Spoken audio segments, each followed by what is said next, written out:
மக்களே, உங்களுக்காக வாழ்வில் முன்னேற சில வழிமுறைகள். கிங் ஆஃப் பிஎம்எல் யூடியூப் சேனலில் இன்று ஒரு தகவல். முதலாளியும் தொழிலாளியும் இரண்டு சக்கரம் போல் செயல்பட்டால் தான் இரண்டு பேருமே பயன்பெற முடியும்.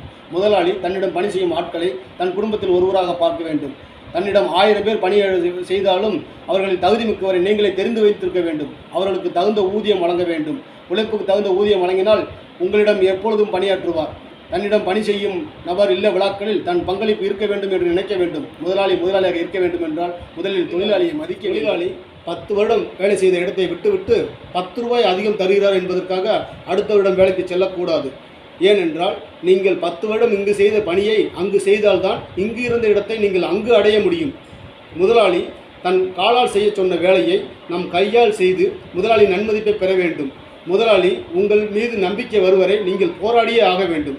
முதலாளி ஆக வேண்டுமென்றால் முதலாளியின் கஷ்டங்களை புரிந்து நடக்க வேண்டும். நன்றி, வணக்கம்.